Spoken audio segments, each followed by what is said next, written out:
All 8 groups in the Champions League group stages have been drawn, with the first round of fixtures set to begin on October 20th. Hey guys, we talk football here, and in today's video we go through each group in the competition and make our predictions to who we think will move on.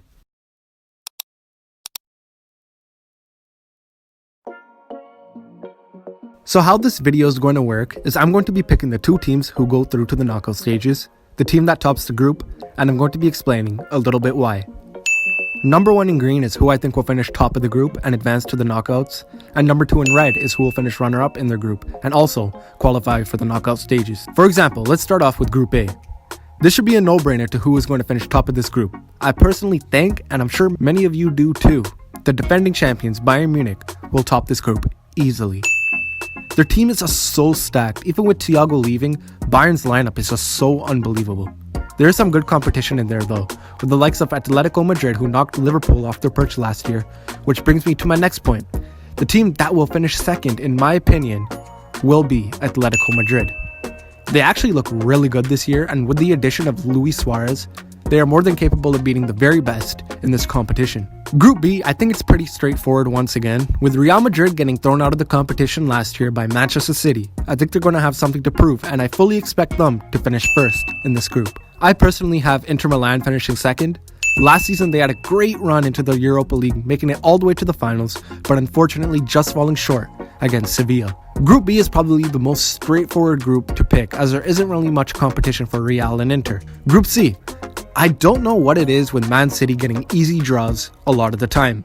I don't think there's any possible way Man City don't win this group, and after losing last year against a stubborn Lyon side in the quarterfinals, expectations for Pep and City will be high, as City still seek their first Champions League trophy in their club history. After signing Ferran Torres, Ruben Dias, and Nathan Ake, their defense is building up to what it once was, and they will be hoping their defense won't let them down in the Champions League once again. As to who finishes second in Group C is anyone's guess.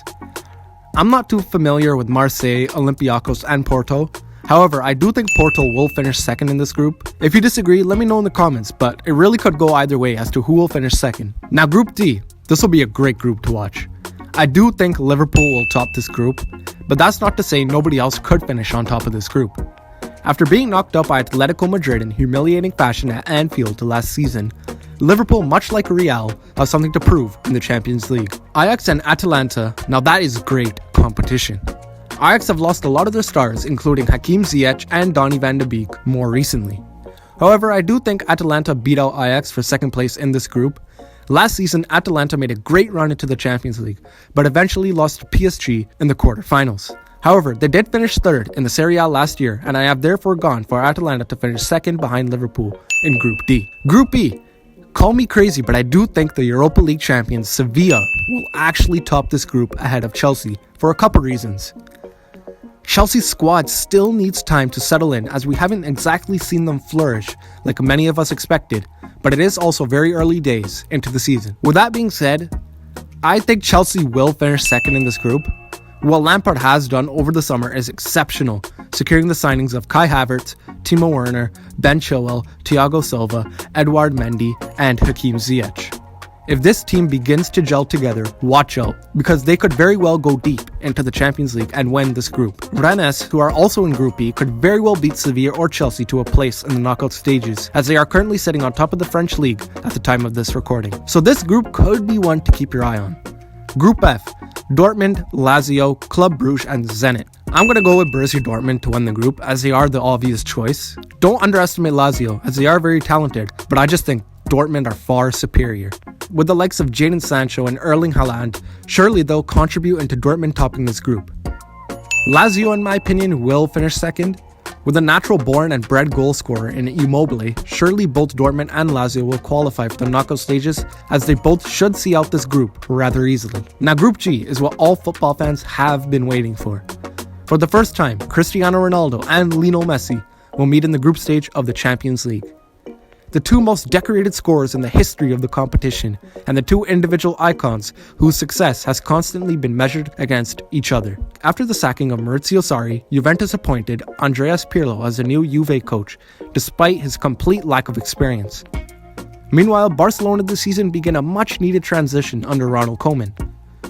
Nobody has a clue on how this group will play out, However, I do think Barcelona are in a better state at the moment and have thus gone for them to top Group G and Ronaldo's Juve to finish second behind Barcelona. Last but not least, Group H, which is otherwise known as this year's Group of Death. Honestly, this is a hard group to pick as it features last year's two semi-finalists in Leipzig and PSG, and of course the return of Manchester United in the Champions League. Last season, PSG came closer to finally winning the Champions League than ever before, but already that achievement is fading. Defeats in the opening 2 games of the season amid some key absences probably won't prevent PSG from winning the French title, but they have again highlighted the club's flaws and oddities. Leipzig, on the other hand, lost Timo Werner to Chelsea, and for them to reach the same heights as last season will be tough, but with added attacking reinforcements in Alexander Sorloth and Hwang, this Leipzig team may very well take us by surprise yet again. As draws go, this is as bad as it gets for Manchester United, but it was beating PSG in the round of 16 2 years ago that ultimately led to Solskjaer being given his United job. United would have hoped for a more straightforward draw. A stuttering start to their Premier League campaign has reawakened all the old doubts. Maybe it wasn't so easy as just bringing in Bruno Fernandes after all. That being said, I actually think Manchester United will finish first in this group, and PSG will finish second behind United. I might get a lot of hate for this prediction, but I do genuinely think United are the better overall squad. With the likes of Bruno Fernandes, Marcus Rashford, Paul Pogba, Anthony Martial, Mason Greenwood, Donny van de Beek, and now Alex Telles and Edinson Cavani, United have more weapons to unleash rather than depending solely on Neymar and Mbappe. But let us know what you guys think. Which team do you think will impress most during these group stages? Please be sure to like, subscribe, and share, and we'll see you guys next time.